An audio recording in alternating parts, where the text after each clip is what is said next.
বিসমিল্লাহির রহমানির রহিম। 22শে মে 2025। চারিদিকে চাপা আতঙ্ক। 10 নম্বর ঘূর্ণিঝড় আসার পূর্ব মুহূর্তে কোনো জনপদে যখন একটা গুমোট ভাব থাকে, বাংলাদেশে আজ সকাল থেকে একটা গুমোট ভাব, মানুষের মধ্যে কানাকানি, ফিসাফিসি, ফিসফিস করে একজনকে বলছে কি হচ্ছে, কেউ বলছে কি সামরিক শাসন আসবে, কেউ বলছে ইউনূস সরকারকে পদত্যাগ করবে। আসলে নানানজন নানান কথা নিয়ে আলোচনা করছে। এরই মাঝে সরকারের যে তথ্য উপদেষ্টা জনাব মাহফুজ আলম বা মাহফুজ আহমেদ সাহেব, তিনি ফেসবুকে একটা পোস্ট দিয়েছেন যে যাই কিছু বলে টলে তিনি সর্বশেষ আসছে, তিনি একটি ঐক্যের কথা বলেছেন। এখন ওনার ঐক্যে সারাটা দিবে কে? বিষয়টা হলো যে এনসিপির ছাত্র নেতারা বাংলাদেশের যতগুলো রাজনৈতিক দল আছে প্রত্যেককে তারা অপমান অপদস্থ করেছে। বিভিন্ন দলের বয়স্কদেরকেও তারা নানা ধরনের কথা বলেছে। এটা তাদের বয়সের কারণে হতে পারে বা যে কারণে হতে পারে, বা যদি কেউ তাদেরকে শিখিয়ে দিয়ে থাকে সেটাও হতে পারে। প্রথম কথাটা হলো যে জামাত শিবির তাদেরকে পিছনে প্যাট্রোনাইজ করেছে, জামাত কথা বলেছে, জামাত তাদেরকে গালি দিয়েছে, যারা তারা স্বীকার করলো সেই জামাতকে তারা অপমান করেছে। এর রেশ কাটতে না কাটতে বিএনপিকে তারা ধরেছে। আওয়ামী লীগ তো এটা বাদে দিলাম। তাহলে জামাত এবং বিএনপি তাদের পাশে নাই। এখন তাদের পাশে আর কে থাকবে? তাদের পাশে থাকতে পারে চরমনায়ের পীর সাহেব।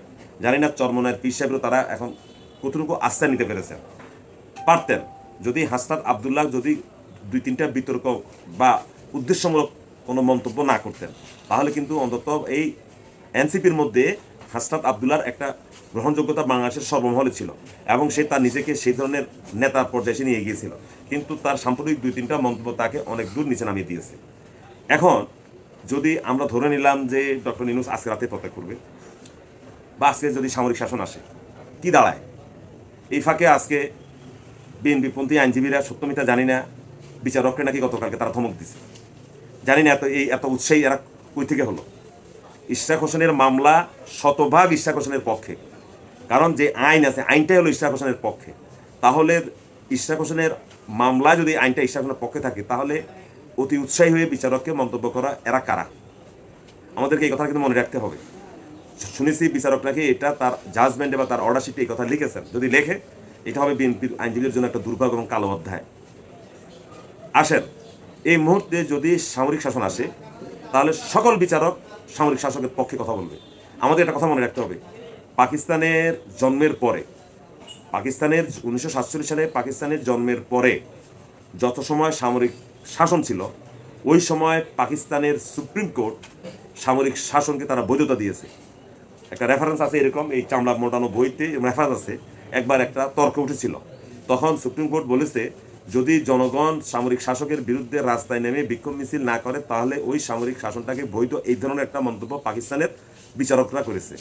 তাহলে আপনি বুঝেন পাকিস্তানের বিচারকদের মন মানসিকতা কি। এই ঠিক অনুরূপ বাংলাদেশের বিচারকদেরও অধিকাংশের মন মানসিকতা পাকিস্তানের বিচারকদের কাছাকাছি। কারণ তারা এটাকে মানুষের সেবা মনে করে না। বিশ্বাস করেন আপনারা, আমরা তো এই পেশায় আছি, আমরা জানি বাংলাদেশের অধিকাংশ বিচারপতি, আমি বললাম চ্যালেঞ্জ করে, অধিকাংশ বিচারপতি, অধিকাংশ বিচারক এরা চাকরি করে।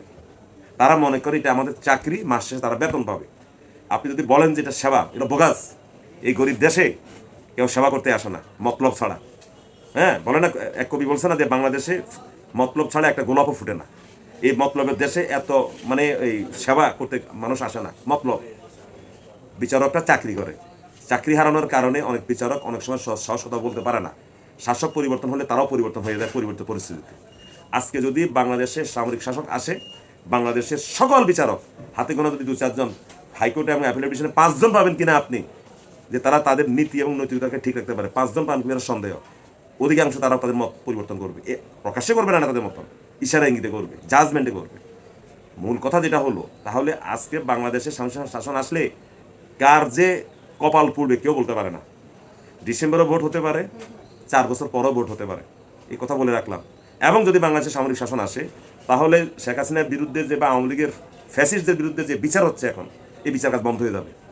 আমি আবারও বলি, সতর্ক করে বলি, বর্তমানে মানবতা বিরোধী যে অপরাধের বিচার চলছে, ট্রাইব্যুনাল চলছে, এই ট্রাইব্যুনাল আর চলবে না। ওই ট্রাইব্যুনালের বিচারকরা আর বিচার করবে না। তখন সামরিক শাসক যিনি থাকবেন, তিনি তার প্যাটার্নে তিনি দেশ চালাবেন, তার প্যাটার্নে সব কিছু পরিচালিত হবে। এই কথা আমাদের মনে রাখতে হবে। এটা নিয়ম। যখন একটা দল কোনো সরকার গঠন করে, তখন ওই দল তার নিজস্ব যে কর্মসূচি, আইডিওলজি আছে, সেগুলো দিয়ে সে দেশ পরিচালনা করে। এখন যেমন ডক্টর ইউনূস সাহেবের আইডিওলজি অনুযায়ী আমরা পরিচালিত হচ্ছি, ঠিক তেমনি যখন কোনো সামরিক শাসক আসবে, তখন তার আইডিওলজি অনুযায়ী দেশ চলবে।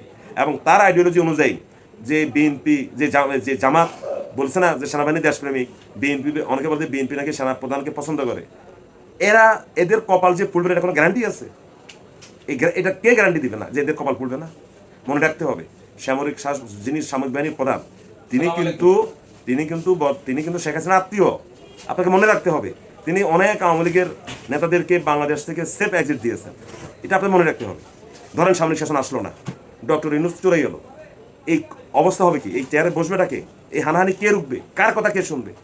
কারণ ইশরাকের এটাকে নিয়ে কেন্দ্র করে বিএনপি এনসিপি তখন দুই ভাগ, জামাতের সাথে বিএনপির সম্পর্ক নাই।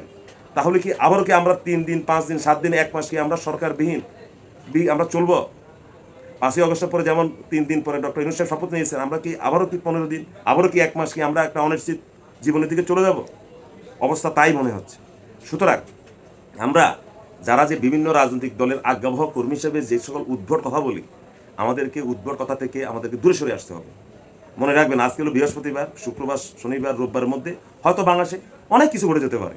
ইউনূস সাহেব চলে গেলে হবে একরকম, আর ইউনূস সাহেবকে সরিয়ে যদি সেনা শাসক আসে তাহলে হয়তো পরিস্থিতি আরেক রকম।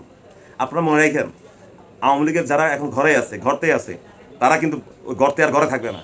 তারা শত শত এরা মিছিল করে এরা রাস্তায় আনন্দ উল্লাস করবে। কি আনন্দ উল্লাস করবে সেটা তারা নিজেরাও হয়তো বোঝে না, কিন্তু তারা একটা সাময়িক একটা আনন্দ উল্লাস করবে। শেষ পর্যন্ত যে আওয়ামী লীগও যে মানে কুল পাবে না, এটা হয়তো কয়েকজনে বুঝে, কিন্তু কর্মীদের আনন্দ উল্লাস যদি শত শত নেমে আসে, কে থামাবে? পুলিশ পারবে? আপনার তো পুলিশ যাবে না সেখানে। তখন একটা গৃহযুদ্ধের মতন হানাহানি রক্তারক্তির মতন অবস্থা সৃষ্টি হবে। তাই সবাই যার যার অবস্থান থেকে আসেন, আমরা সতর্ক হই কথাবার্তায়, ফেসবুক পোস্টে, ইউটিউবে আমাদের বক্তব্য প্রদানের ক্ষেত্রে। সবাই ভালো থাকবেন।